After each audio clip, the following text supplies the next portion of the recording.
What's up, guys and gals, and welcome to Veve Vibes, where I love talking all things NFTs, speculation, and of course the market. So, wow, dude, this Star Wars Celebration event thing, Veve definitely did not disappoint. It got all the way down to the last second, all the way down to the fourth quarter, quite literally, but Veve definitely delivered. So, all of you Star Wars fans, you guys can finally rejoice. People have been talking about this drop potentially literally ever since Star Wars was announced, right? Golden moments all the way back in October of last year, and it's finally here. So all you guys that have been saving up your gems or liquidating NFTs or whatever it is over the last few months waiting for this drop, now is the time to do it. But before we do that, please go ahead and follow me on Veve, Fastos, as well as Steamboat Willie at 9.99 million.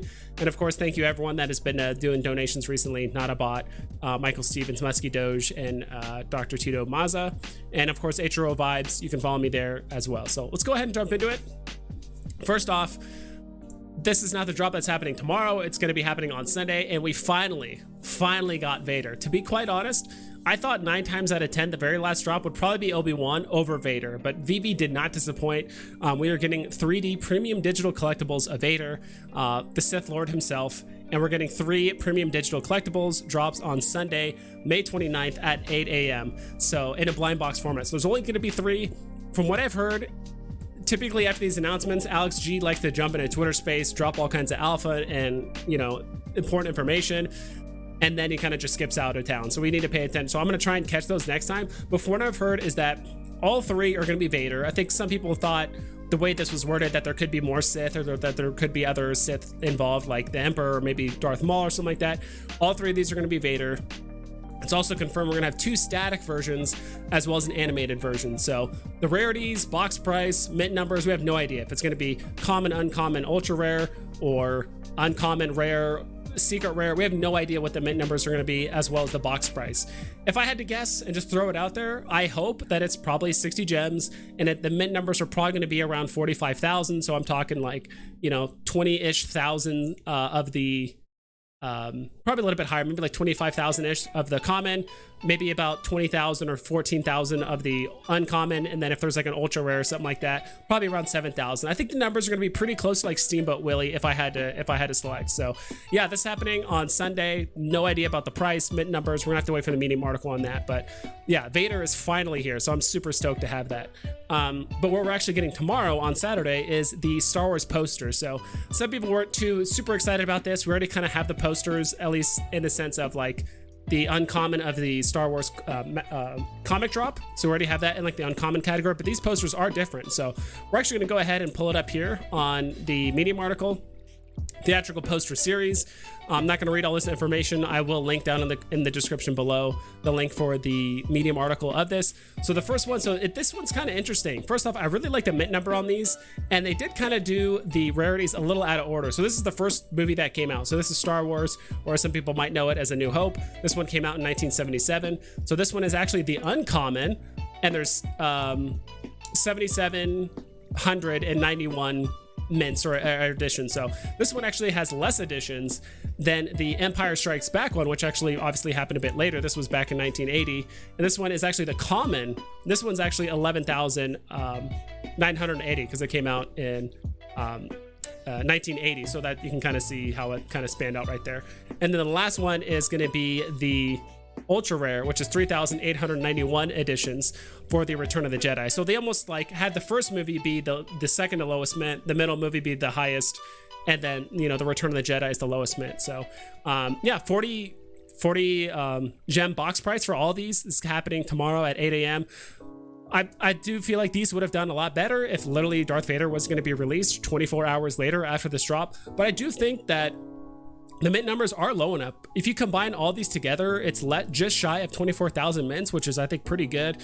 I do think any Star Wars fan is going to want to collect all the posters, put them together, and especially if you get extremely lucky and either get a low mint or if you get some one-of-one mints, like if you get an Empire Strikes Back with 1980, or if you get like the original poster with 1977, you could definitely ask for a pretty significant premium on those posters. So definitely keep an eye on that on the market, whether you are playing the drop or not. I do think, you know, just kind of keep your eye out in the secondary market. Look for some of those one-of-one mints and things like that. So I do think these will do. I do want these posters. Honestly, I'm on the fence of whether I'm even going to play this drop or not. To be quite honest, I do want the whole set, but it's almost like I'd rather wait till around the Vader drop or shortly after the Vader drop and then pick these up for, I do think, in my personal opinion, the common, which I think this is the common, right? So this is the common. I do think this will go below box price, so this will probably go for like 30-ish gems, in my opinion.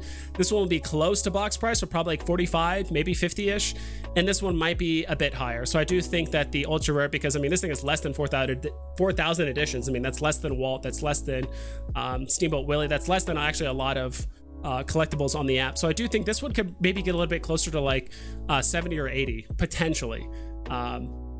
It's really hard to say because like Vader is literally the next day, but at the same time, I do think people shouldn't sleep on this. So in a sense, like you might, instead of basically playing the drop 3 times and hoping you get one of each poster, you might just pay a small premium and just guarantee you get all 3. And you might have to pay a little bit closer to maybe like 180 gems or something like that, or 150 gems to pick up all 3, rather than just spending the 120 and just hoping you get one of each, right? So yeah, like I do want these posters. Like I said, I might be on the fence whether or not I even go for the drop on these, because I do feel like I could probably pick up this for below box price, this one for around box price, and this one for probably just shy of double of the box price of the posters and stuff. But we'll see. I could be completely wrong. Maybe the whales have more than enough gems to play the Vader drop. They feel confident in it, and they're gonna just really try and grab as many of these posters as they can. But I do think this drop is limited enough that it could fetch a nice little premium and actually could kind of catch some people off guard, especially in the ultra rare and the uncommon category. So yeah, that's pretty much it. I am super excited for the Vader drop to happen on Sunday. Super excited to cover the Medium article. There's a ton of speculation about the rarities, how many mint numbers, the box price. Some people think the box prices could be as high as like 100 gems. Some people think it would just stick to the same 60 that they've been doing with like the lightsabers and stuff. So we'll have to see. I'm really curious to see how all that stuff plays out. But yeah, let me know down in the comments below what you guys would like to see. Is the market going to pump? Is there going to be a giant reversal once Vader and the whole Star Wars thing is finally done? I do think quite a few people are actually going to double back and buy some lightsabers, buy some of the comics, buy the posters once the Vader drop does happen. I do see a lot of the really popular secret rare, some of the higher end comics getting picked up because now things are so cheap. I do foresee a small pump in the market, maybe once Star Wars is finally done. We'll have to see, but I do not see it skyrocketing. Star Wars is not going to help the entire Veve market economy recover or anything crazy like that. I do think some floors on some things will get swept, like shortly after the Vader drop, or maybe even during the Vader drop. But after that, I think that's pretty much it. So honestly, Veve really delivered with this Darth Vader drop. Even if they did Obi-Wan, I think a lot of people would be happy. But the fact that we got Vader is just absolutely amazing. It's the very first time we got a full-on 3D digital collectible that wasn't a golden moment. That is Star Wars, so that's absolutely amazing to have. So yeah, sorry for the ramble there at the end, but again, hope you guys take care. Please double and triple check all of your listings so you don't screw yourself over, and I'll catch you guys next time.